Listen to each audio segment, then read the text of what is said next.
Nous voici tout en haut de l'immeuble.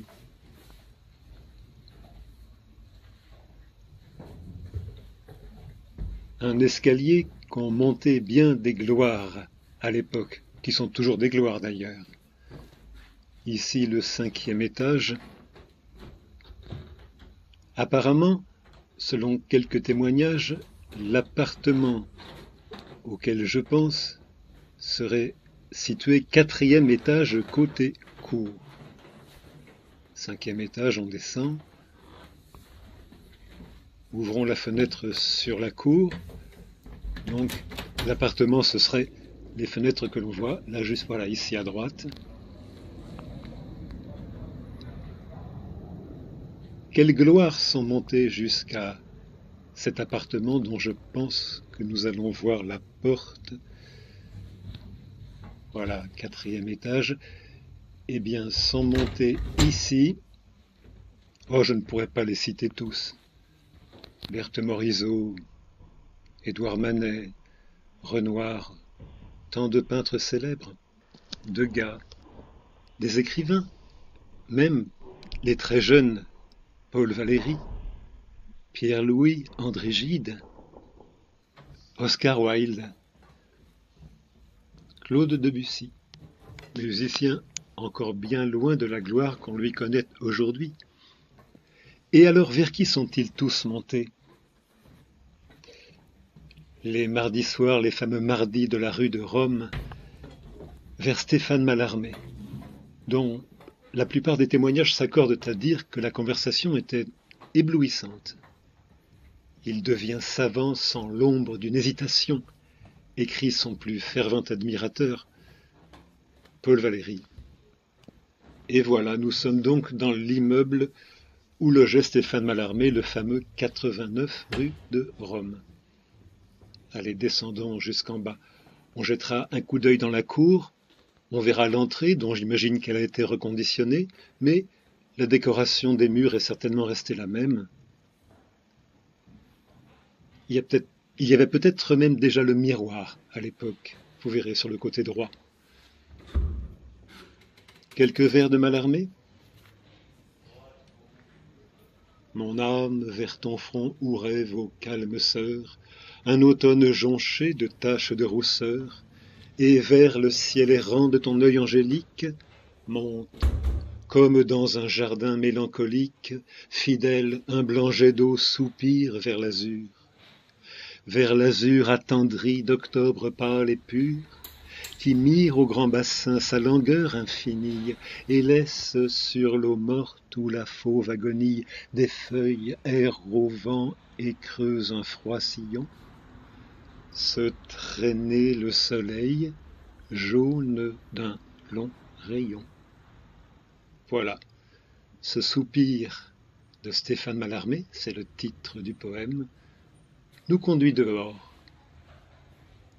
On ouvre la porte. Juste en face, c'est la voie ferrée qui monte de la gare Saint-Lazare. Sans vouloir gâcher l'ambiance de la vidéo, je tiens quand même à rapporter un propos de Mallarmé de l'époque où il était professeur d'anglais.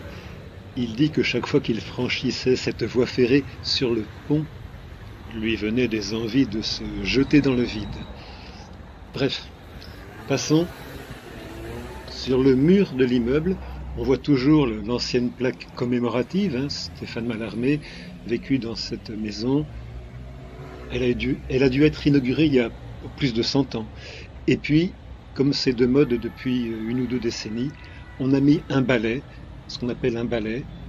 La personne qui a rédigé le texte que l'on peut lire rend compte d'une façon un peu synthétique, suggestive, de la personnalité et de l'œuvre de Mallarmé.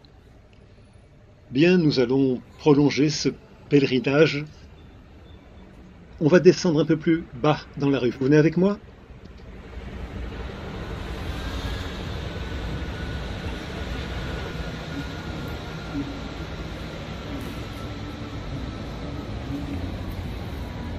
Et oui, la rue de Rome, on sort de chez Mallarmé, et la flûte de Pan. Tous les magasins de musique du temps où le conservatoire était rue de Madrid, le grand conservatoire où travaillaient Debussy et tous les autres.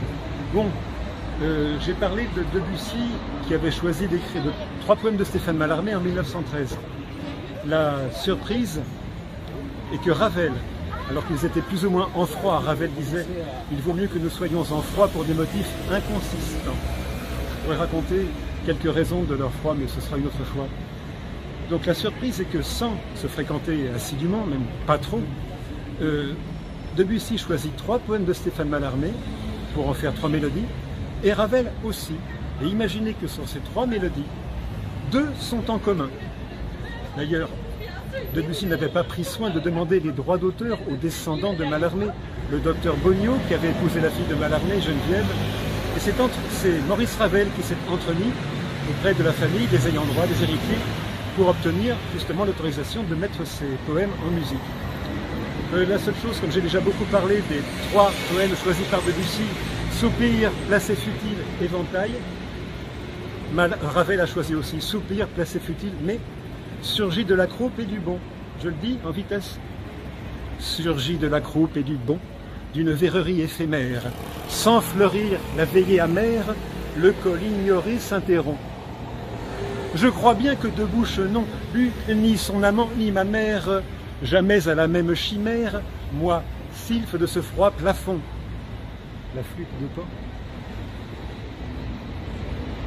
Le pur vase d'aucun breuvage, que l'inexhaustible veuvage agonise mais ne consent, naïf baiser des plus funèbres, à rien expirer annonçant, une rose dans les ténèbres.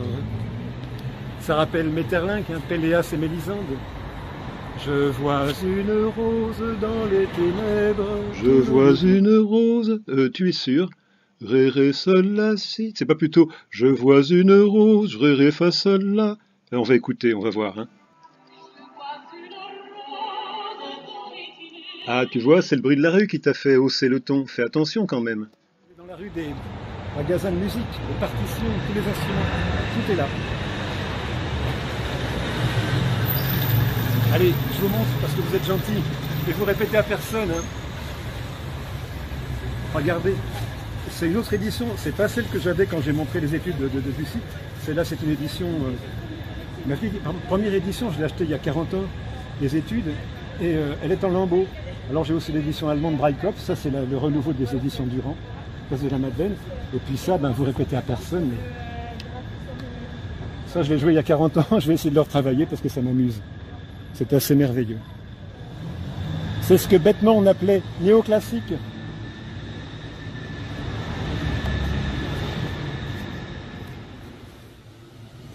Alors, le thème est assez violent. Et la surprise, c'est à partir d'ici, on s'y attend pas du tout. Et puis... da, da, da, da, da, da. Mi, mi, mi, ré, do, ré. Une mélodie main droite qui paraît simple, mais la main gauche, une main gauche que je trouve pour ma part absolument hors norme. Qui est tellement ce qu'il ne faudrait pas que c'est beaucoup mieux que si c'était ce qu'il faut.